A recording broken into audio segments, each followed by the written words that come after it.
A new friend had arrived on the little Highland. His name is Lyndon, and we already know him, but the other engines haven't met him yet. He was on his way to Carloney Sheds. As the firelighter prepared the engines, Baron Starkey anxiously waited. No one knew what was going on. Soon, a chuffing sound could be heard in the distance. "Who is that?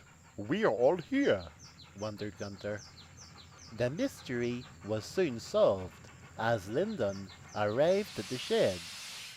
The engines were surprised, but Peggy had sudden flashbacks of the time the new miller bought a van.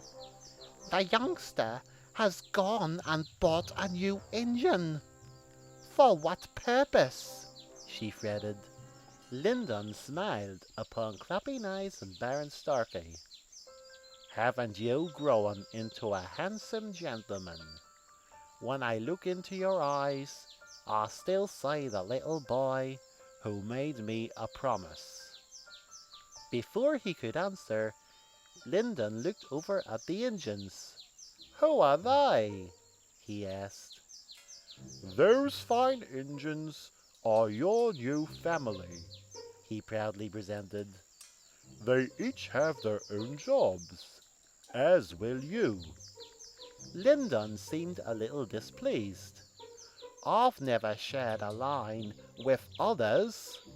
In fact, I've never even worked with other engines. I wasn't called the lone wolf for nothing, you know," he complained. "Ha! Isn't he antisocial?" grumbled James Clifford. Baron Starkey didn't seem concerned at all. "Well, you will get used to it. Anyway, a new passenger train is to run up the causeway track between Carloney Station and the boat at Cold Harbour. You, Lyndon, will haul the train," he revealed. Lyndon seemed very impressed with this news. "A line to myself. Thank you." The new train wasn't to start until tomorrow, so Lyndon spent the day in the yards. He watched as Misty arranged James Clifford's coaches and shunted them at Carloney. "I thought that was my station," he grumbled. The hustle-bustle of the yard was quite overbearing. All Lyndon wanted was a minute's peace and quiet. One thing's for sure, the little Highland was nothing like his old railway. That night, when all the engines finished work, they each introduced themselves to him. James Clifford was the last to do so. "Despite living an isolated existence, I'm sure you've heard tales of the name James Clifford, holder of the Red Highland," he presumed grandly. Lyndon acted honored. "Of course, the legendary James Clifford." "The same James Clifford who shall be sharing my station," he declared. "Your station? No, no, no, no, no! Carloney is my station. It is you who shall share it with me," he stated crossly. "Oh, so you're up for a debate? I could go on all night," argued Lyndon. Peggy sharply stepped in before a full-blown argument erupted. "Us tired engines could not listen to an all-night debate," she shouted. "It's late. Will you both go to sleep?" That silenced both engines, and neither uttered another word for the rest of the night. The next morning, Lyndon's coaches were waiting at the station. Backing onto the train, she roughly bumped them. "Careful!" scolded the station master.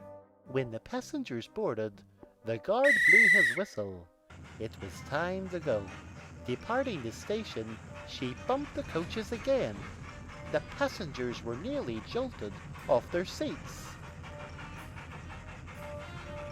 The entire journey was very rough indeed, and the driver was concerned. No matter how hard he tried, he couldn't make Lyndon pull more gently.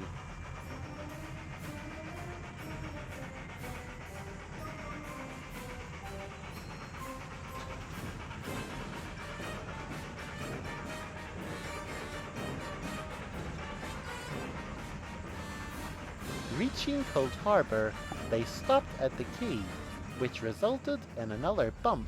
The passengers were very angry and bombarded the driver with complaints. Boats are supposed to make us seasick, not a simple railway journey, berated a woman. That afternoon, Baron Starkey rushed to the sheds. The new passenger train has been suspended until this matter can be sorted. Why were you so rough with the coaches? He asked. I didn't know. I was causing an unpleasant journey. I've always hauled trains this way, he stated. What about whenever you pull coaches? Asked Baron Starkey. Letting out a gentle sigh, Lyndon told him surprising news. I've never hauled a passenger train before. My trains have only consisted of wagons, he said. James Clifford listened with amusement, while Baron Starkey paused for a moment. I am not one to give up, and I hope you won't either. Tomorrow we will practice with some empty coaches. Hopefully you can get used to hauling more smoothly, he said. The next morning, all the engines headed to work. Once the yard was empty, Lyndon started. Misty shunted one coach at a time, while he backed onto it.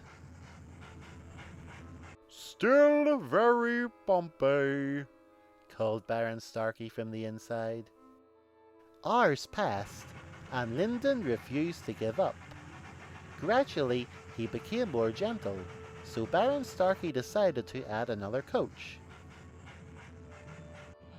Things were going well until James Clifford returned to the shed. The passengers almost fell asleep during the journey to Briscoe, he gloated. Now then, how are the new engine's trials going? Lyndon was cross. He had just about enough of James Clifford. He noticed that the points were still diverted to his line. Come on, Lyndon, reverse onto the coach, called Baron Starkey. As the driver released the brake, he took a huge jolt backwards. Everyone gasped in shock. Baron Starkey was furious. What happened? He asked his driver. You did that on purpose. He was lucky the buffers had saved him. Misty pulled him from out of the shed, while Baron Starkey spoke to Lyndon. Things were going well. Then you broke the main rule in the book. You never bump another engine with malice intent. Now I have a sore head and cannot think about tomorrow, but I believe it will be for the best if you sleep in Cold Harbor tonight.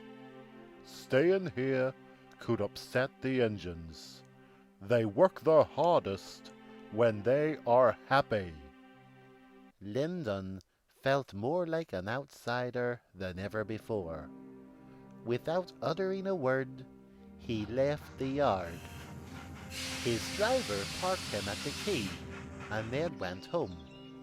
All that could be heard were the seagulls, and the salt air was very strong. Lyndon was the lone wolf once again, with no other engines to bother him, just like he always wanted. Or was it? I didn't even try.